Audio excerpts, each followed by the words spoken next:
الحمد لله رب العالمين والصلاة والسلام على سيد المرسلين وعلى آله وأصحابه أجمعين. قال الله تبارك وتعالى في كلام المجيد والفرقان الحميد: أعوذ بالله من الشيطان الرجيم، بسم الله الرحمن الرحيم. قل هو الله أحد الله الصمد لم يلد ولم يولد ولم يكن له كفوا أحد.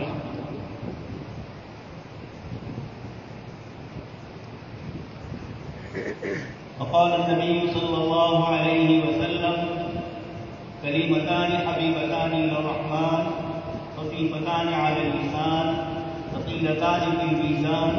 سبحان الله وبحمده سبحان الله العظيم. محترم و مکرم مہمان خصوصی حضرت محتمین صاحب، اساتذہ کرام، طلبہ عزیز اور باہر سے آنے والے ہیں، اللہ تبارک تعالیٰ کا شکر اور احسان ہے کہ آج اس نے ہمیں جناب نبی اکرم صلی اللہ علیہ وسلم کی احادیث مبارکہ کے گلدستہ میں سے سب سے بہترین کتاب اصح الکتب بعد کتاب اللہ بخاری شریف کی آخری حدیث اور اس آخری باب کو پڑھنے کی اللہ تبارک تعالیٰ نے ہمیں توفیق نصیب فرمائی. عزیز طلبہ، کچھ باتیں آپ حضرات سے متعلق ہے اور کچھ باتوں کا تعلق ہمارے اطراف و جوانب سے آنے والے مہمانوں سے.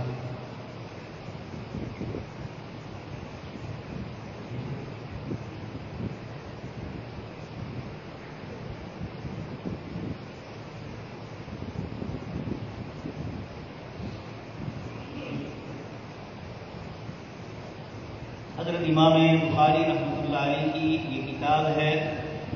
اور اس کا یہ آخری باب ہے. کتاب التوحید اور الاعتصام بالکتاب والسنہ کے ضمن میں بہت ساری باتیں حضرت امام بخاری رحمۃ اللہ علیہ نے ذکر فرمائی اور اسی سلسلے میں یہ آخری باب وَنَضَعُ الْمَوَازِينَ الْقِسْطَ لِيَوْمِ الْقِيَامَةِ کے عنوان سے امام بخاری رحمۃ اللہ علیہ نے آیت سے استدلال کرتے ہوئے ہمارے سامنے اس آخری حدیث کو ذکر کیا. اور اس سے پہلے امام بخاری رحمۃ اللہ علیہ نے وَأَنَّ أَعْمَالَ بَنِي آدَمَ وَقَوْلَهُمْ يُوزَنُ یہ اضافہ کر کے امام بخاری رحمۃ اللہ علیہ نے ہمیں بتلا دیا. اور آگے پھر حضرت امام مجاہد رحمۃ اللہ علیہ کے حوالے سے العدل بالرومیہ کا تکلم بھی فرمایا اور پھر اس کے بعد آخری حدیث ہمارے سامنے پیش کی. امام بخاری رحمۃ اللہ علیہ اللہ تبارک تعالیٰ نے آپ کو یہ شرف عطا فرمایا کہ آپ نے احادیث مبارکہ کے ذخیرے میں سے مستند، جامع اور معتبر روایات کو جمع فرما کر اس کتاب کو مدون فرمایا. اس طرح کا کام حضرت امام مسلم رحمۃ اللہ علیہ نے بھی فرمایا ہے. آپ نے بھی مسلم شریف میں احادیث مبارکہ کی صحت کا انتظام فرمایا. اس کی سند کے سلسلے کی تحقیقات اور اصول حدیث کی جو علماء ماہرین کے یہاں شرطیں اور شکلیں ہیں، ان تمام کو امام مسلم رحمۃ اللہ علیہ نے بھی ذکر فرمایا. لیکن آپ نے صحیح احادیث کو مختلف ابواب میں جمع کر کے ہمارے سامنے حدیث شریف کا ایک بہترین ذخیرہ حضرت امام مسلم رحمۃ اللہ علیہ نے پیش کیا. امام بخاری رحمۃ اللہ علیہ کو اللہ تبارک تعالیٰ نے یہ شرط عطا فرمایا کہ آپ نے ان تمام شروط اور ان تمام اسانید کا لحاظ کرتے ہوئے اپنی کتاب بخاری شریف کو اسی ترتیب سے مکمل کی. اس کے ساتھ حضرت امام بخاری رحمۃ اللہ علیہ کا سب سے بڑا کارنامہ جو ہے، احادیث کی صحت کے ساتھ احادیث مبارکہ اور قرآن کریم کے آیات کے لطیف اشاروں سے مسائل شرعیہ کو مستنبط کرنا. کتاب اور سنت سے مسائل کیسے نکلتے ہیں، اس کے جو اصول، ضابطے علماء اور فقہائے محدثین نے ذکر کیے، جس میں کتاب اللہ، احادیث مبارکہ، اجماع امت، قیاس، استحسان، استصلاح، سد ذرائع، قول صحابی، عموم اور عرف کا اعتبار، مقاصد شریعت، فروع اور اسباب کی بہت سارے اصول اور ضابطے حضرت امام بخاری رحمۃ اللہ علیہ نے اپنی کتاب میں ان تمام ضابطوں اور ان تمام اصولوں سے کام لے کر کتاب اللہ کے آیات اور احادیث مبارکہ سے مسائل مستنبط کر کے ہم علماء کرام کو یہ بتلایا کہ اللہ تبارک و تعالیٰ نے ارشاد فرمایا ہے الیوم اکملت لکم دینکم، آپ صلی اللہ علیہ وسلم پر دین کو مکمل اور متمم اللہ پاک نے فرما دیا، اور اب آپ کے بعد کوئی رسول اور کوئی نبی آنے والے نہیں، تو اللہ کے رسول صلی اللہ علیہ وسلم کو اللہ پاک نے ایک طرف آپ پر کتاب اللہ کو نازل فرمایا، اور کتاب سمجھ میں آتی ہے رجال سے۔ انبیاء کرام علیہ السلام تشریف لائے اور انہوں نے جناب نبی اکرم صلی اللہ علیہ وسلم پر جو نبوت کا اختتام ہوا، تکمیل ہوئی، انبیاء کرام علیہ السلام کی تعداد جب ہم دیکھتے ہیں تو وہ بہت بڑی تعداد ہے، 1 لاکھ سے زیادہ ہے، لیکن کتابوں کی تعداد اللہ پاک کی طرف سے کم رکھی ہے۔ اس سے اشارہ ہے کہ کتاب کا نازل کرنا نہ کرنا یہ مشیت الہی کے ساتھ وابستہ ہے، اور کسی نبی کو کسی کتاب کے تابع کرنا، ایک نبی پر نازل ہوئی اور دوسرے انبیاء کرام علیہ السلام کو بھی اس کا پابند بنانا، جیسے تورات کے سلسلے میں ہوا، اللہ تبارک و تعالیٰ نے اس کے ذریعے اشارہ کیا کہ احادیث مبارکہ اللہ پاک کی مرضیات اور اللہ پاک کی ناراضگی والی چیزیں آپ کو جناب نبی اکرم صلی اللہ علیہ وسلم کے ذریعے ملے گی۔ ایک آیت کریمہ میں اللہ پاک نے فرمایا وَيُحِلُّ لَهُمُ الطَّيِّبَاتِ وَيُحَرِّمُ عَلَيْهِمُ الْخَبَائِثَ، آپ صلی اللہ علیہ وسلم تشریف لائے اور طیب اور پاکیزہ جو عمدہ چیزیں ہیں اللہ کے رسول صلی اللہ علیہ وسلم نے کھانے پینے کی، برتنے کی، میڈیکل لائن کی، حضر و اباحت والی جتنی چیزیں ہیں ان تمام میں آپ صلی اللہ علیہ وسلم نے طیبات کو حلال فرمایا، اور وَيُحَرِّمُ عَلَيْهِمُ الْخَبَائِثَ، گندی چیزیں جو انسانی جسم کے لیے نقصان دہ ہو، انسان کی روح کے لیے نقصان دہ ہو، اللہ تبارک تعالیٰ نے ان تمام چیزوں کو حرام فرمایا، اور آپ صلی اللہ علیہ وسلم کے ذریعے ان چیزوں کو ہمارے سامنے پریکٹیکل طور پر اللہ تبارک تعالیٰ نے اپنے نبی کے ذریعے فرمایا، اور اسی لیے لقد کان لکم فی رسول اللہ اسوۃ حسنہ، اللہ تبارک تعالیٰ نے آپ ہی کی زندگی کو پوری انسانیت کے لیے آئیڈیل اور نمونہ بنایا۔ تو حضرت امام بخاری رحمۃ اللہ علیہ نے آپ صلی اللہ علیہ وسلم کی ان تمام احادیث کو جمع فرمایا، اور ان احادیث کو جمع فرمانے کے ساتھ حضرت امام بخاری رحمۃ اللہ علیہ نے جو دوسرا بڑا کارنامہ انجام دیا، فقہ البخاری فی تراجم، استنباط اور استدلال کے وہ طریقے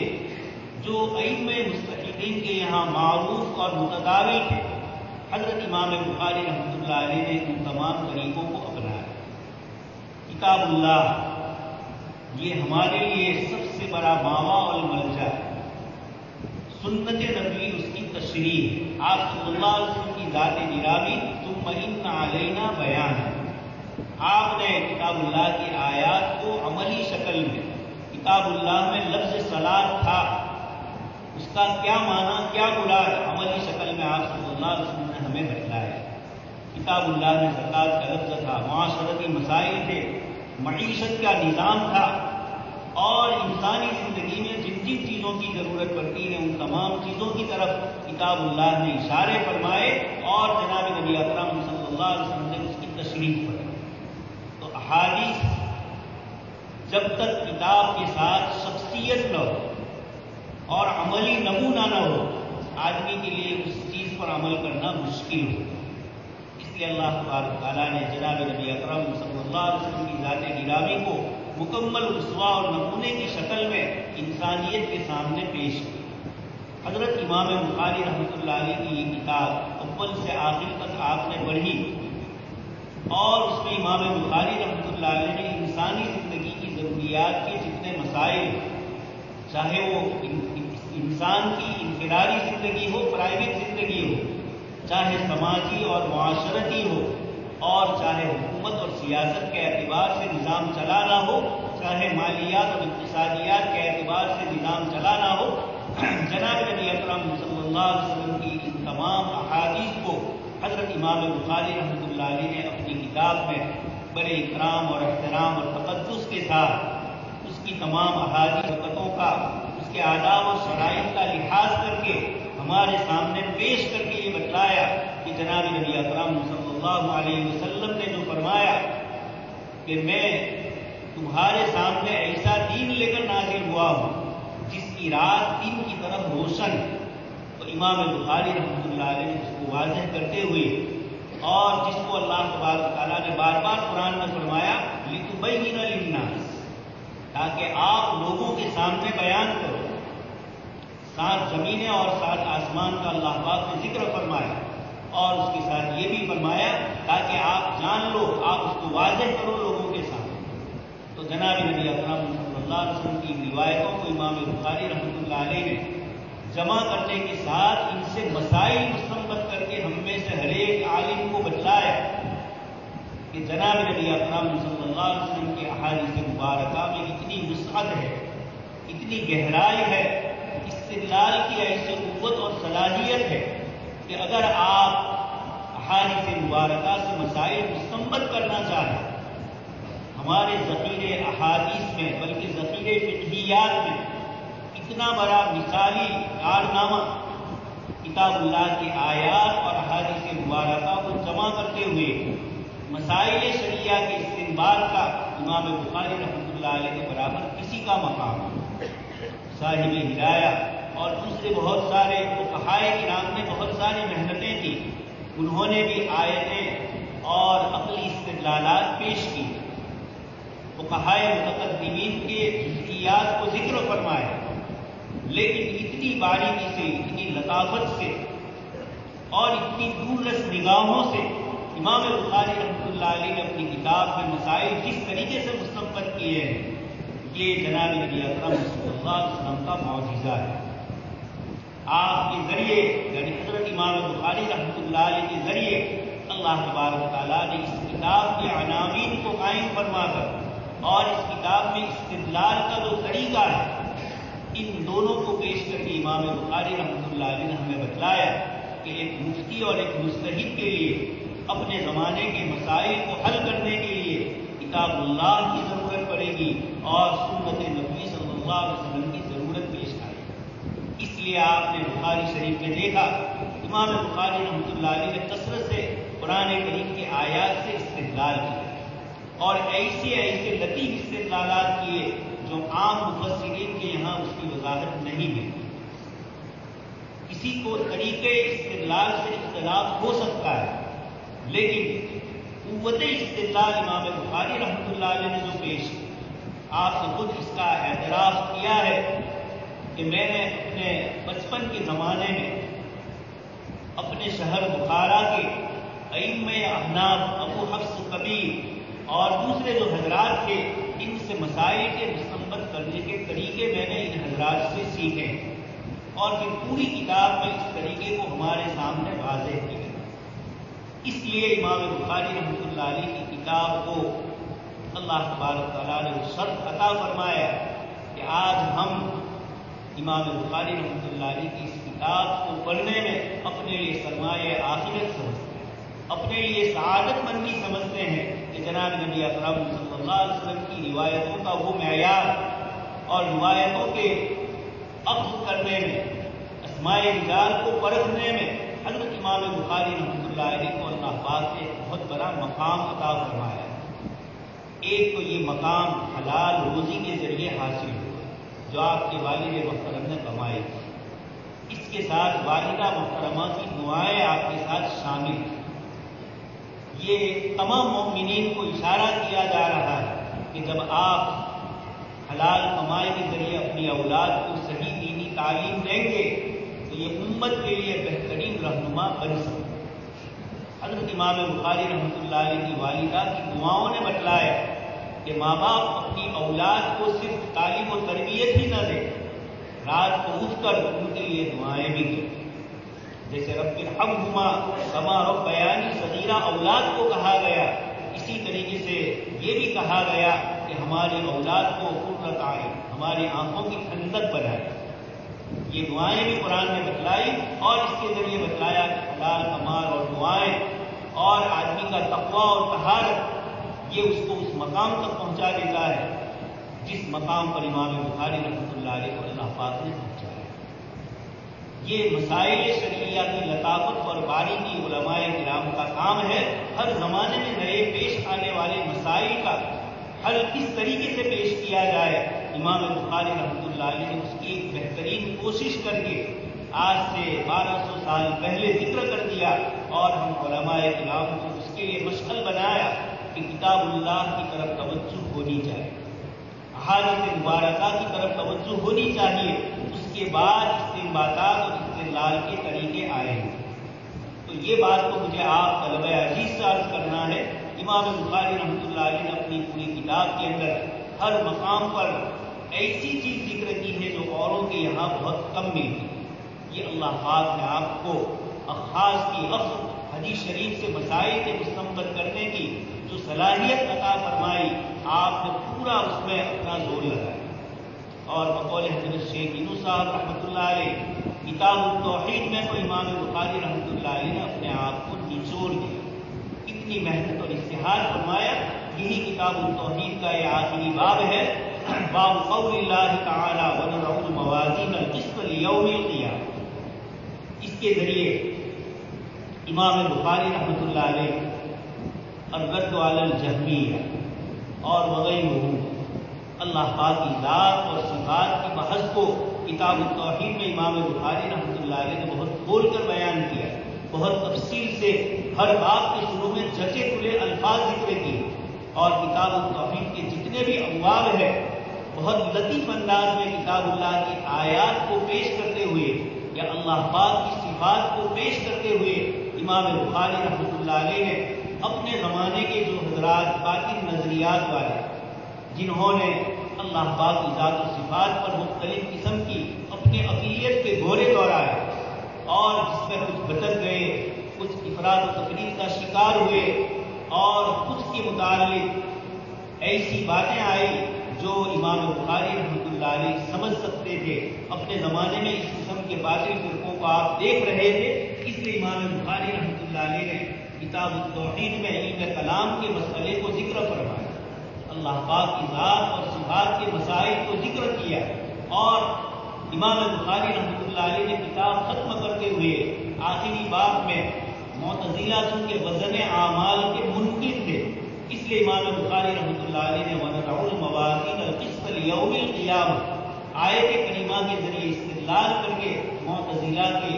اور عقلیت پرستی کے جتنے بھی علم بردار تھے، حضرت امام بخاری رحمۃ اللہ علیہ نے اس عقیدے اور اس کے علاوہ بھی دوسرے جو باطل عقائد اور نظریات ہیں ان سب کا رد کرتے ہوئے اخیر میں ہمیں وزن اعمال کی طرف متوجہ ہے۔ انسان دنیا سے جائے گا، حشر کا میدان برپا ہوگا اور اللہ پاک کی طرف سے میزان قائم ہوں گے۔ قرآن کریم کی مختلف آیتوں میں اللہ تبارک تعالیٰ نے میزان کا ذکر فرمایا، اور اس سلسلے میں جن حضرات کے الگ الگ نظریات تھے، وَأَنَّ أَعْمَالَ بَنِي آدَمَ وَقَوْلَهُمْ يُوزَنُ اور أَقْوَالَهُمْ تُوزَنُ، یہ جو امام بخاری رحمۃ اللہ علیہ باطل نظریات والوں کو خطاب کر کے فرماتے ہیں کہ بنی آدم کے اعمال اور ان کے اقوال، ہماری زبان سے نکلا ہوا ہر کلمہ اور ہمارے بدن سے صادر ہونے والا ہر عمل اللہ تبارک تعالیٰ کے یہاں اس کا وزن ہے۔ معتزلہ جواہر اور ایسی چیز جو ٹھوس مادہ ہو اس کو تو سمجھتے ہیں کہ اس کا وزن ہو سکتا ہے، لیکن جو چیزیں معنویات سے، اعراض سے ہے، جن کا ذاتی وجود نہیں ہے، جیسے ہمارا کپڑا ہے، سفیدی کپڑے کے ساتھ لگی ہوئی ہے، اس کا مستقل وجود نہیں ہے۔ حضرت امام بخاری رحمۃ اللہ علیہ نے معتزلہ کے اس قسم کے اشکالات کا جواب دیتے ہوئے یہ اشارہ فرما دیا، وَأَنَّ أَعْمَالَ بَنِي آدَمَ، بنی آدم کے اعمال ہی تولے جائیں۔ مختلف محدثین توضیحات فرمائی. امام بخاری رحمۃ اللہ علیہ فرمانا چاہتے ہیں کہ ہم الفاظ سے اس کا مجازی معنی مراد لینے کی کبھی ضرورت پیش آتی ہے، اور ایسی زبان جو دنیا کی زبانوں کی سردار ہو اور جس زبان کے اندر ادائیگی کے اسالیب کی ایک بڑی تعداد ہو، یقیناً اس زبان کے الفاظ اور کلمات میں کہیں حقائق ہوتے ہیں تو کہیں اس سے تعویل ہوتی ہے، کہیں تشبیہات اور تمثیلات کا پہرایا ہوتا ہے، اور اس کی بنیاد کے اوپر لوگ بھٹکتے ہیں. حضرت امام بخاری رحمۃ اللہ علیہ نے فرمایا اپنے عقلی گھوڑے نہ دوڑاؤ، وَأَنَّ أَعْمَالَ بنی آدم کے اعمال تولے جائیں گے. جس ذات کو تولنا ہے وہ یہ فرما رہی ہے وَنَضَعُ الْمَوَازِينَ الْقِسْطَ، کہ ہم ترازو قائم کریں. اپنی شان عظمت کو بتلاتے ہوئے نضعو کا سیگا،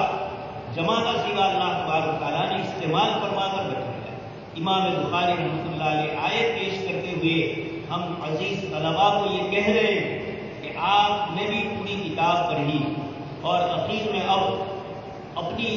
نیت سے آپ نے کتاب کا آغاز کیا ہے پہلی حدیث مبارکہ کے ذریعے، اور اب زندگی کا آخری دن، مدرسہ چھوڑنے کا آخری دن، طور اور ایک حال سے دوسرے حال جا رہے ہیں. امام بخاری رحمۃ اللہ علیہ فرماتے ہیں کہ آخری منزل قبر ہو. اس لیے اپنے اعمال اور اپنے اقوال کو بولتے ہوئے، کرتے ہوئے، برتتے ہوئے اس بات کا خیال رکھنا کہ یہ کل قیامت کے دن بھاری نہ پڑ جائے، اس کا جواب دینا مشکل نہ ہو جائے. حدیث شریف آپ سن چکے ہیں، انسان کا قدم آگے نہیں بڑھے گا جب تک کہ ان 5 چیزوں کا جواب ہو جائے. اس لیے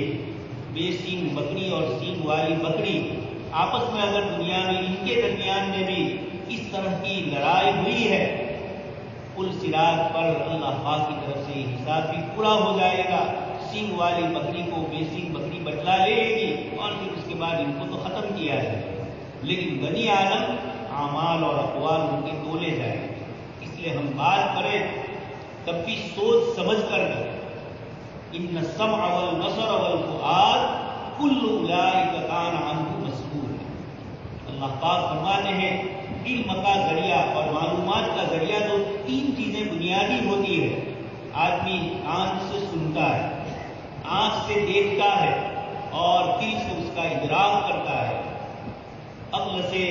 اور اپنے حواس کے ذریعے اس کو دماغ تک پہنچا کر قلب کی تصدیق یا تکذیب اس کے بعد ہوتی ہے قلب کے ذریعے. یہ سارا جو مرحلہ ہے اللہ پاک کے یہاں یہ حساب لیا جائے گا اعمال کا بھی اور اقوال کا. امام بخاری رحمۃ اللہ علیہ نے پہلے تو اس کو ذکر کر کے ہمیں اشارہ کر دیا اپنے اعمال اور اپنے قول کا وزن کا. کچھ حضرات نے کہا کہ امام بخاری رحمۃ اللہ علیہ کتاب مکمل کر رہے ہیں، اخلاص سے اس کتاب کا آغاز کیا تھا اور اب اختتام ہو رہا ہے، تو ہمیں یہ کہہ رہے ہیں کہ میں نے وزن اعمال کے لیے جناب نبی اکرم صلی اللہ علیہ وسلم کے طریقے کو اپنایا. آپ صلی اللہ علیہ وسلم کی احادیث مبارکہ کے لیے بڑی محنتیں کی.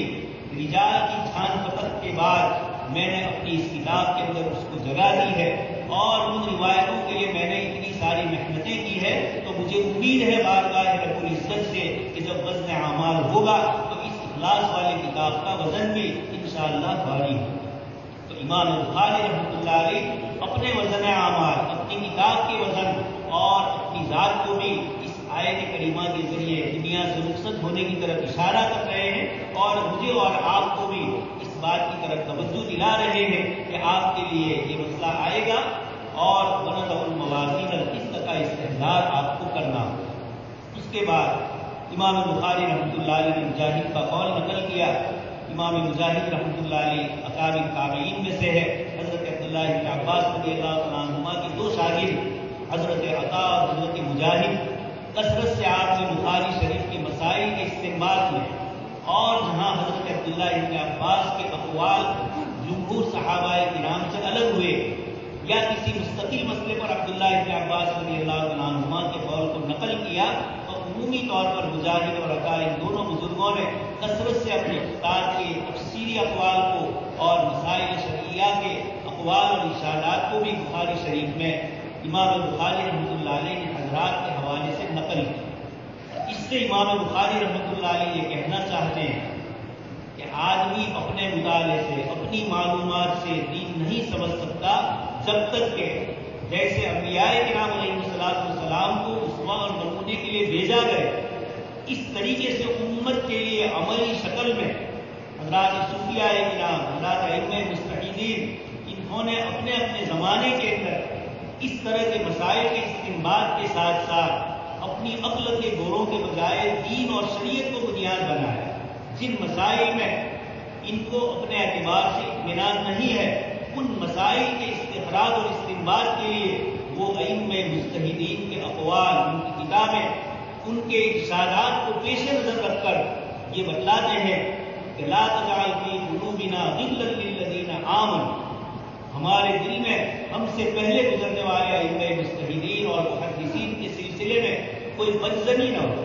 امام بخاری رحمۃ اللہ علیہ فرماتے ہیں کہ ہم محتاج ہیں امام مجاہد کے، ہم محتاج ہیں وقی کے، ہم محتاج ہیں صحابہ کرام کے. اور یہ اشارہ کر کے امام بخاری رحمۃ اللہ علیہ نے ان حضرات کو بھی لطیف پیرائے میں سمجھایا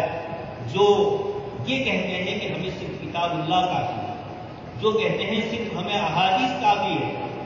اور ان احادیث کی تفہیم جناب نبی اکرم صلی اللہ علیہ وسلم سے تسلسل کے ساتھ ائمہ مجتہدین اور محدثین اور مفسرین کے ذریعے ہم تک پہنچی ہے. کبھی کبھار اپنے نفس کا تفکر یہ کہہ دیتا ہے کہ انہوں نے اپنے زمانے میں یہ بات کہی، یا ان کی اس بات سے مجھے اختلاف ہے، یا کہ اس کی مجھے ضرورت ہی نہیں. ابھی چند دنوں پہلے ایک صاحب آئے کتاب اللہ کی تفصیل لے. میں نے ان سے پوچھا آپ عالم ہو؟ عالم ہیں. عربی زبان جانتے ہیں؟ کہا. ان کا کہاں پڑھی؟ خود ہی مطالعہ. تفاسیر جو آپ نے کر لی وہ کس سے پڑھی؟ وہ بھی اپنے مطالعے سے. یہ حضرت امام بخاری رحمۃ اللہ علیہ ایسے حضرات سے کہتے ہیں کہ علم کے وفور کے لیے، اپنے علم کو پختہ کرنے کے لیے جناب نبی اکرم صلی اللہ علیہ وسلم سے لے کر یہ 1400 سال پورے ہوئے تسلسل سے جو اہل علم اور اہل معرفت کے درمیان ان آیات اور احادیث کی جو تفسیریں کی گئی ہیں، آپ کو اس کے تابع رہنا پڑے گا. اپنی عقل کے گھوڑے دوڑاؤ گے تو جیسے معتزلہ وزن اعمال کے منکر ہو گئے، معتزلہ اللہ پاک کی مختلف صفات کے منکر ہوئے. اس کی وجہ یہی ہوئی اپنی عقل اور اپنے خلت سے ہی وہ چلنے لگے. حضرات محدثین نے ان کو بتلایا، لیکن انہوں نے حضرات محدثین کے مقابلے میں مامون رشید کے ساتھ مل کر ایک دوسرا پروگرام بنایا. خیر، اللہ پاک کی طرف سے میں یہ سمجھ رہا ہوں کہ پہلی دوسری صدی کے بعد جب کتاب اللہ اور سنت نبوی اور فقہ اسلامی یہ محفوظ ہو گئے، مامون رشید کے دور میں امت کو مقابلہ ہوا بڑے بڑے عقل کے دعوے داروں کے ساتھ، اور اللہ پاک نے امام غزالی کو، امام الحرمین کو،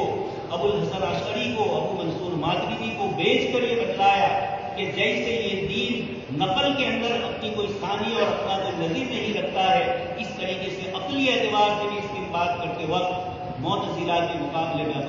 ابو الحسن عشعری آئیں گے، امام ماتریدی آئیں گے، امام غزالی آئیں گے، امام راضی تشریف لائیں گے، ابن تیمیہ اور ابن قیم آئیں گے، اور ہندوستان میں مجدد الفسانی تشریف لائیں گے،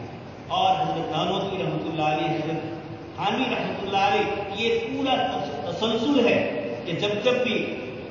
اپنے آپ کو کتاب و سنت سے الگ کر کے اپنی عقلوں سے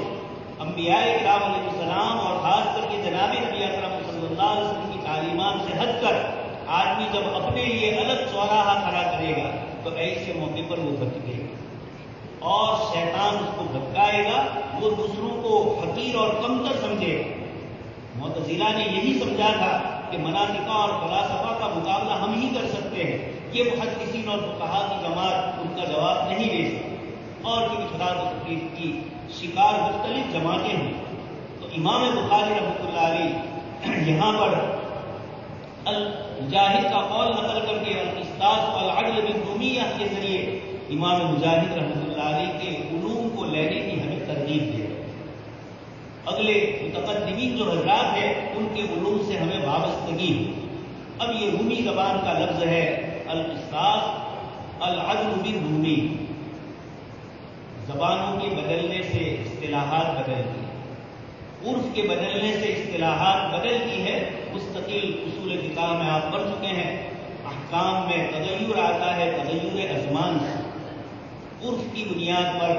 حضرت علامہ شامی رحمۃ اللہ علیہ نے مستقل ایک عرف پر رسالہ لکھا، اور عصر حاضر میں بھی عرف کے سلسلے میں بہت ساری باتیں لکھی گئی. حضرت امام بخاری رحمۃ اللہ علیہ نے بھی جہاں آپ نے اکراہ کا بیان کرا، طلاق مکرہ، نسیان کی طلاق، مجنون کی طلاق، بچے کی طلاق، غلام کی طلاق، اور اس کے علاوہ ان کے اشاروں سے کون کون سی چیزیں ثابت ہوتی ہے، یہ اس طرح کی تمام چیزوں میں حضرت امام بخاری رحمۃ اللہ علیہ نے بتلایا کہ نصوص کے ساتھ عقلی استدلالات بھی ہمارے پاس ہے، لیکن ہمارے عقلی استدلال نصوص کے تابع ہو کر رہے. اسی زمانے میں حضرت مجدد الفسانی رحمۃ اللہ علیہ کے سامنے کسی نے فتوحات مکیہ جو ابن عربی رحمۃ اللہ علیہ کی ہے اس کا حوالہ دے کر کوئی ایسی بات ذکر کی جس کا تعلق شریعت کے خلاف ہے. تو حضرت مجدد الفسانی رحمۃ اللہ علیہ نے فرمایا کہ فتوحات مدنیہ از فتوحات مکیہ مستغنی ساختہ. فتوحات مکیہ ابن عربی کی کتاب ہے، اس کے حوالے سے ایک بات تھی جو عام جمہور محدثین مفسرین کے یہاں نہیں. ابن عربی کا وہ اپنا شاذ قول یہ نقل کیا. تو حضرت مجدد الفسانی رحمۃ اللہ علیہ نے یہ جواب فرمایا کہ فتوحات مدنیہ یہ احادیث مبارکہ اس نے ہمیں فتوحات مکیہ سے مستغنی کر دیا، ہمیں ضرورت ہے اس کی. اسی طرح کا دوسرا بھی جملہ مشہور ہے، ہمیں نصوص چاہیے، خصوص الحکم، یہ بھی تصوف کی کتاب ہے، ہمیں نصوص چاہیے، خصوص کی ضرورت ہے. یعنی اگر وہ خصوص نصوص کے تابع ہے، بزرگوں کے اقوال، بزرگوں کی باتیں اگر وہ کتاب و سنت کے تابع ہے، اس کے ساتھ لگی ہوئی ہے، تب تو اس کو ہم مان لیں گے، اور اگر کتاب و سنت کے خلاف ہے تو ہم کتاب و سنت کو نہیں چھوڑیں گے. امام مجاہد رحمۃ اللہ علیہ نے القصاص علی الربوبیہ کے ذریعے بتلایا کہ کبھی کبھار کوئی لفظ کسی دوسری زبان کا ہوتا ہے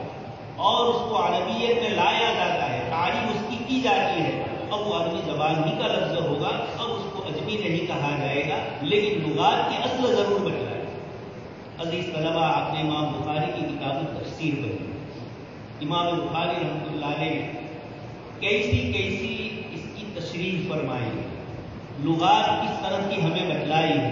حقیقی معنی، مجازی معنی، مرادی معنی، لازمی معنی کس طریقے سے امام بخاری رحمۃ اللہ علیہ نے ابو عبیدہ سے لیا اور دوسرے حضرات سے لیا، اور اس کے اندر ہمیں بتلایا کہ جب تک کتاب اللہ کا دامن آپ کا مضبوط ہوگا، احادیث مبارکہ کا دامن مضبوط ہوگا، تو آپ کی قیاس اور آپ کے اجتہادات کے اندر نور نبوی شامل ہوگی، نور الہی شامل ہوگا، اور اس کی روشنی کے اندر آپ صحیح مسائل کا حل نکال سکیں. امام بخاری رحمۃ اللہ علیہ نے مجاہد کے حوالے سے بتا دیا کتاب اللہ میں کچھ کلمات ایسی بھی ہیں جو دوسری زبان کے ہیں، لیکن اب وہ کتاب اللہ کا جز بن کے ہمارے سامنے آئے. یہ زبانوں کا فرق، اسالیب کا فرق، اور ماحول سے زبانیں بدلتی ہے، سوچ بدلتی ہے. امام بخاری رحمۃ اللہ علیہ نے چونکہ یہ لفظ جس زبان سے آیا، آپس میں اختلاط کی بنیاد پر لوگوں کی زبانیں ایک دوسرے سے مختلف ہو جاتی ہیں، اس کی بنیاد پر وہ لفظ زبان میں معروف ہو جاتا ہے. امام بخاری رحمۃ اللہ علیہ نے اس کی اصل بتلا کر بتلایا کہ اصل یہ لفظ عربی زبان میں نہیں تھا، رومی میں تھا، لیکن عربی میں جس طرح عدل کا لفظ ہے اسی معنی کو ادا کیا. لیکن وزن اعمال سے عدل مراد ہے، جیسے معتزلہ اور دوسرے کچھ لوگ کہتے ہیں کہ وزن اعمال نہیں ہوگا، اللہ پاک عدل فرمائے.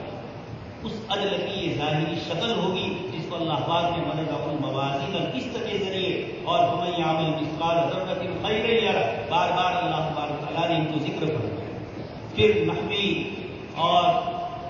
لغات، مصادر، استدلال، مشتقات، یہ القسط مصدر المقسط میں یہ بحثیں ہوتی ہے. آپ کے استاد محترم سے اس کو سن لیا ہوگا. اما القاسط فهو الجائز، کتاب اللہ میں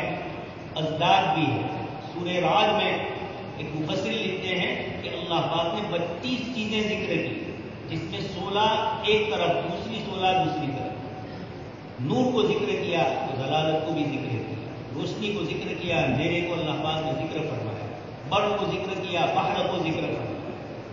یہ امام بخاری رحمۃ اللہ علیہ اور مفسرین ہمیں بتلاتے ہیں کہ کہ کتاب اللہ کی اشتقاقات کو، عربی زبان کے اشتقاقات کو سمجھنا ہے، امام بخاری ایک لفظ ایک جگہ پر ہے،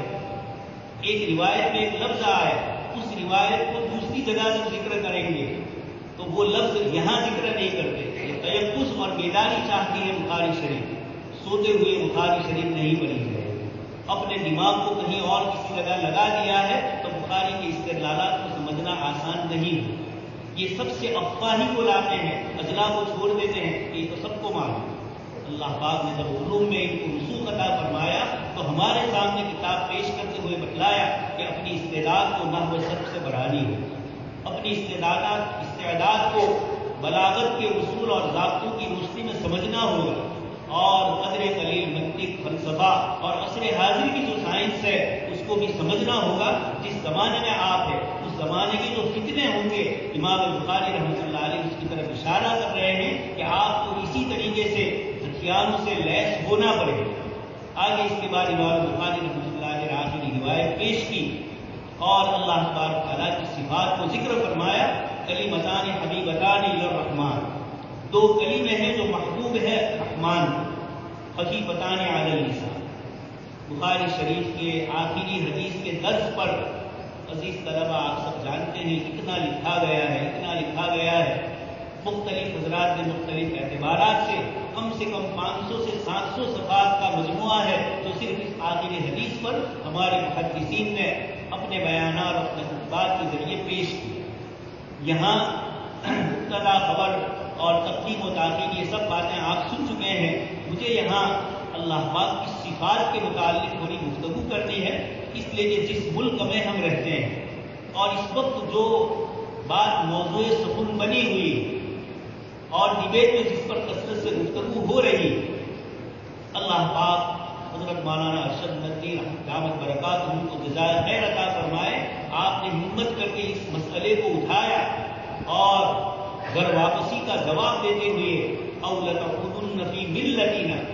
شعیب علیہ السلام کو جو کہا گیا تھا ہمیں بھی بار بار اس کو کہا جا رہا ہے، اس کا جواب دیا کہ گھر واپسی آپ کے لیے ہے، ہمارے لیے نہیں، ہم تو اسی گھر میں ہیں جہاں آدم علیہ السلام تشریف لائے تھے، انہی عقائد پر ہے جن عقائد پر ابو البشر سیدنا حضرت آدم علیہ السلام تشریف لائے۔ حضرت علامہ سید سلیمان ندوی رحمۃ اللہ علیہ فرماتے ہیں پیغام محمدی کی خصوصیات، آپ صلی اللہ علیہ وسلم کی مختلف جو خصوصیات ہیں اس میں جو سب سے بڑی خصوصیت ذکر فرمائی وہ یہ فرماتے ہیں کہ انبیاء کرام علیہ السلام تشریف لائے، انہوں نے توحید کی دعوت دی، ایک اللہ کی معرفت کی دعوت دی۔ اللہ پاک کی کتاب میں اور انبیاء کرام علیہ السلام کے کلام میں کچھ تشبیہات، کچھ چیزوں کو مثال دے کر سمجھایا گیا، تمثیلات ہے، اس کو تشبیہ دے کر سمجھایا گیا، اداہرن اور درسان کے روپ میں اس کو سمجھایا گیا۔ دنیا میں اللہ پاک کی صفات کے متعلق 3 چیزوں میں دھوکہ تھا۔ اس میں سب سے پہلی بات علامہ سید سلیمان ندوی رحمۃ اللہ علیہ فرماتے ہیں تمثیلات اور تشبیہات جو آسمانی کتابوں میں آئی، انبیاء کرام علیہ السلام کے کلام میں آئی، بعد کے ان کے ماننے والوں نے ان تشبیہات کو حقائق کا درجہ دے دیا، اصل کا درجہ دے دیا،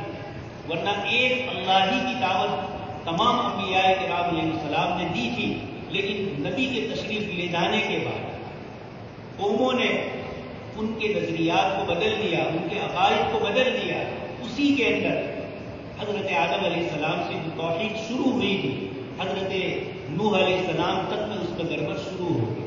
آپ حضرات پڑھ چکے ہیں قصص النبیین میں، حضرت مولانا علی میاں صاحب نے اس کو ذکر کیا ہے۔ پہلے آئے شیطان ان لوگوں کے پاس صوفی صاحب کی شکل میں آیا اور یہ کہا کہ تمہارے باپ دادا بڑے نیک اور پرہیزگار تھے اور بڑے عبادت گزار تھے،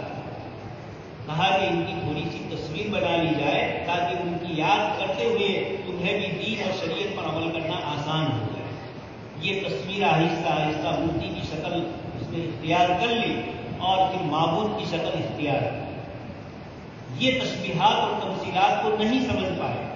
اللہ پاک نے اسی لیے فرمایا لیس کمثلہ شیء،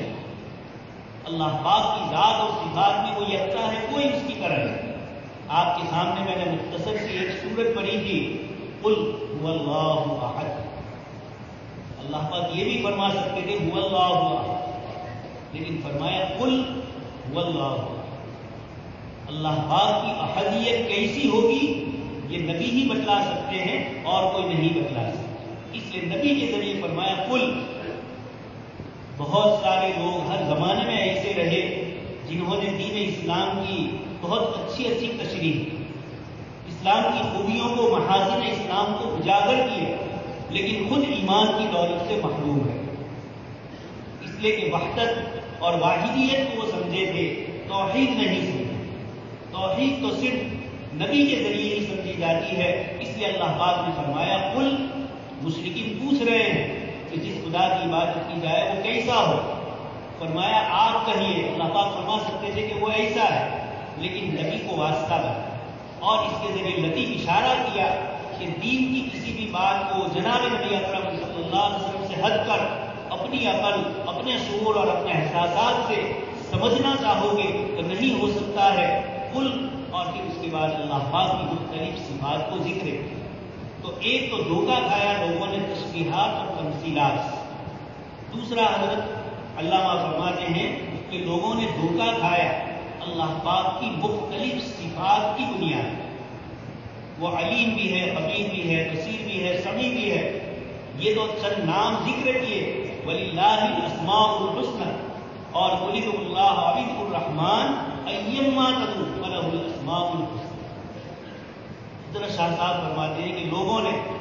اللہ پاک کی مختلف صفات دیکھی تو یہ تصور ہوا کہ ایک خدا میں اتنی صفات کیسے ہو سکتی، ایک خدا میں اتنی قدرت اور طاقت کیسے ہو سکتی. تو تشبیہات اور تمثیلات سے دھوکہ کھا کر کسی نے اللہ کو، اپنے کو اللہ کا بیٹا قرار دیا، کسی نے اپنے آپ کو اللہ تبارک تعالیٰ کے قریبی ہوتے ہوئے اور عجیب عجیب کلمات سے اپنے کو ذکر کیا. حتیٰ کہ ایک جماعت ایسی بھی پیدا ہوئی جو ننگے کپڑے پہنے بغیر ننگے چل رہے ہیں اور بدن کے اوپر چوڑیاں لگاتے ہیں، عورتوں کی تشبیہ اختیار کرتے ہیں.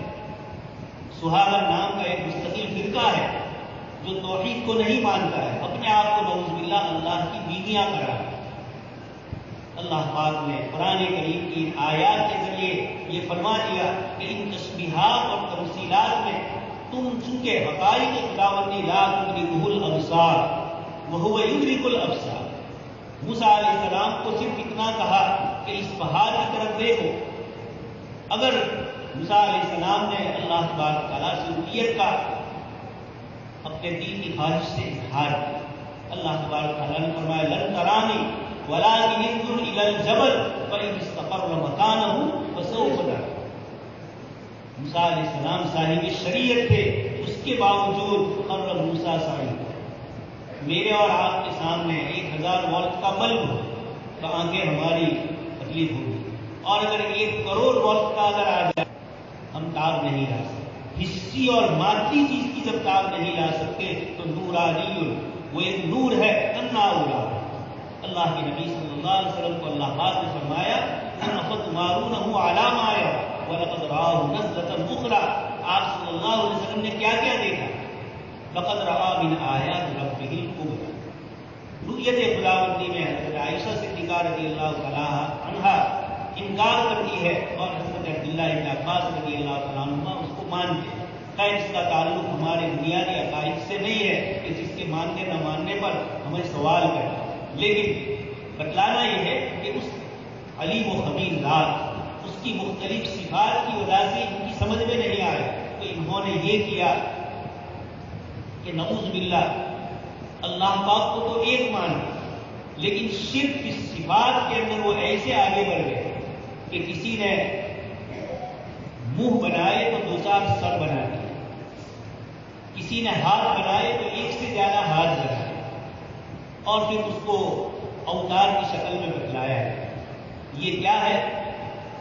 وہی بات ہے جو کتاب اللہ نے سورہ صاد میں ذکر فرمائی وَانْطَلَقَ الْمَلَأُ مِنْهُمْ أَنِ امْشُوا وَاصْبِرُوا عَلَىٰ آلِهَتِكُمْ أَجَعَلَ الْآلِهَةَ إِلَٰهًا وَاحِدًا إِنَّ هَٰذَا لَشَيْءٌ عُجَابٌ.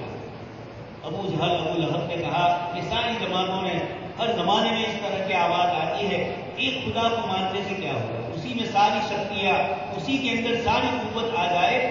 یہ ہماری سمجھ سے باہر ہے، یہ عجیب چیز ہے، اجاگر فرمایا۔ یہی بات اس وقت بھی مذہبی کتابوں میں جو سچی اور صحیح کتابیں انبیاء کرام علیہ السلام کے ذریعے نازل ہوئی تھی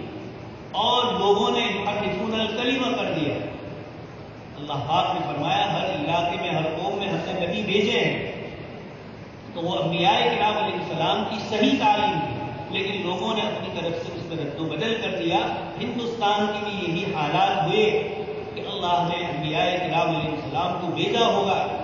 شریعت نازل ہوئی ہوگی، لیکن مرور زمانے سے جیسے مکہ کے مشرکین نے حضرت ابراہیم علیہ السلام کے دین کو بدل دیا تھا، اور بھی دوسری امتوں نے آج بھی بدلا ہوا ہے، اس طریقے سے یہاں بھی وہ شکلیں بگڑی ہوئی آئی اور خدائیت کا تصور مختلف صفات میں کرنے کے لیے اس کو مجسمہ بنایا، بہت سارے سر بنائے، اس سے اشارہ کیا کہ ایک سر میں کتنا علم آئے، تو علم کی طرف اشارہ کرنے کے لیے، علمی قوت کی طرف اشارہ کرنے کے لیے بہت سارے سر بنائے، ہاتھ کی قوت کو بتلانے کے لیے بہت سارے ہاتھ بنائے۔ یہ شرک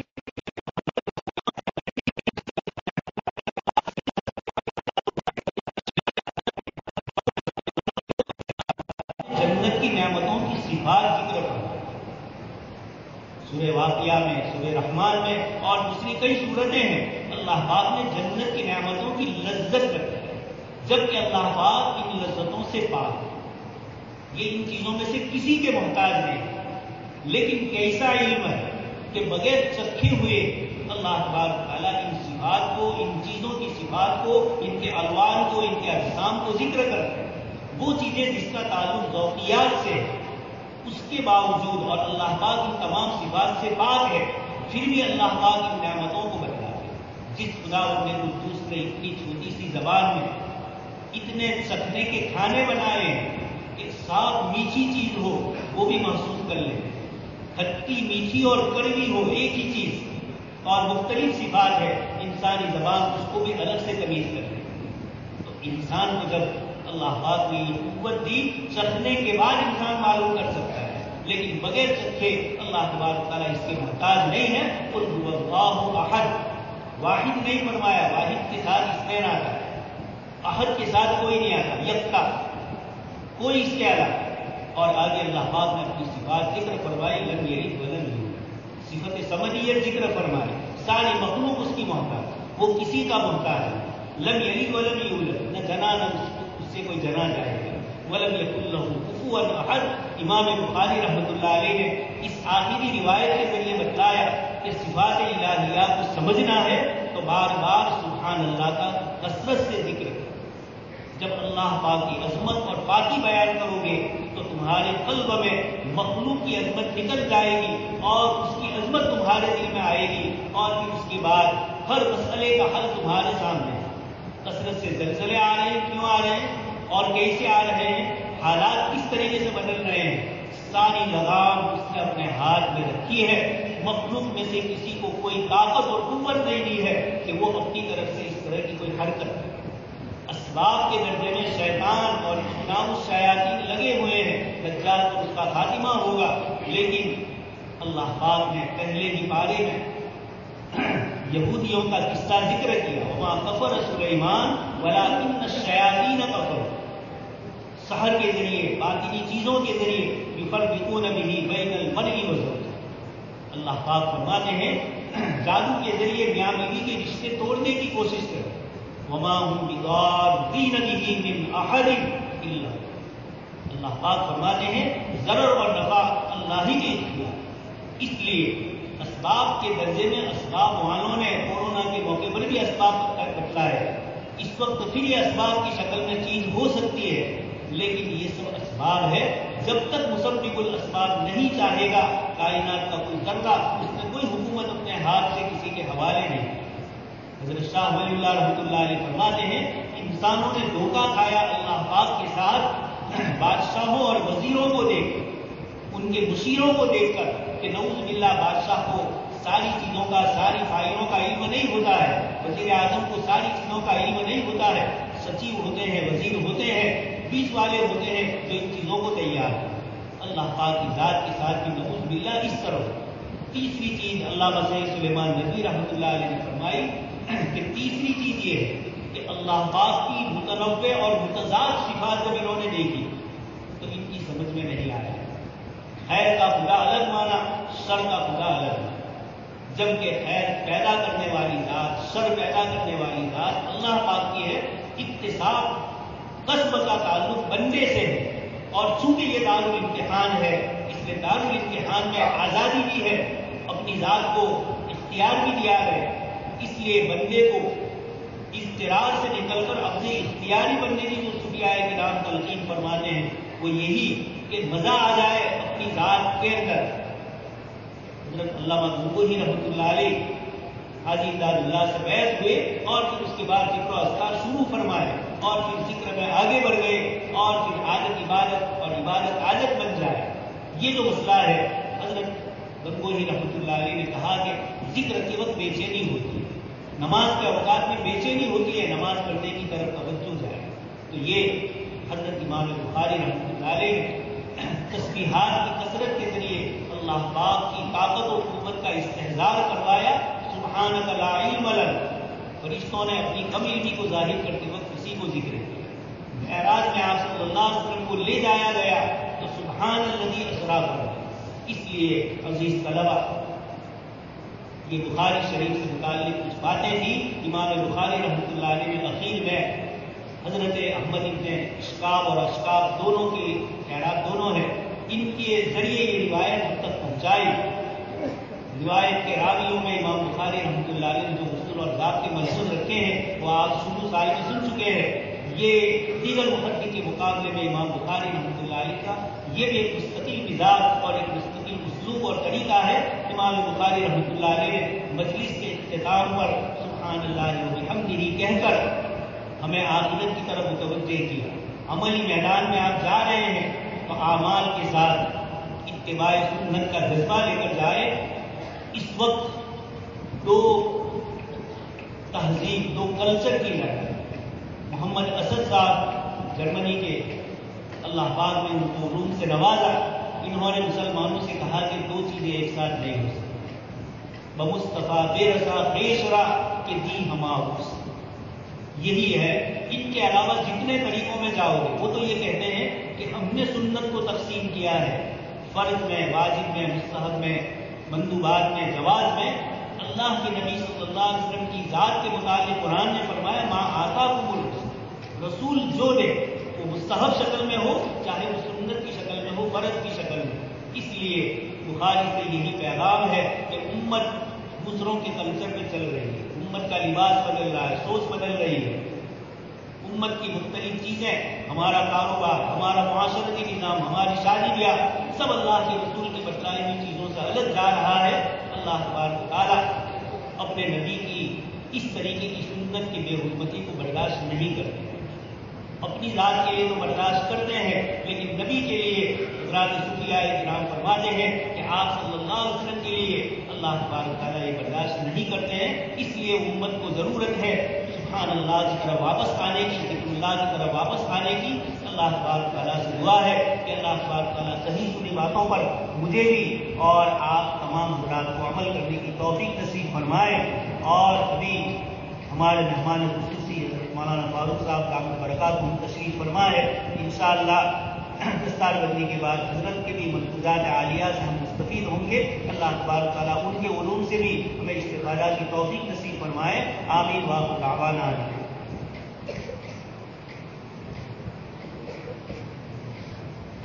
جزاکم اللہ تعالی احسن الجزا.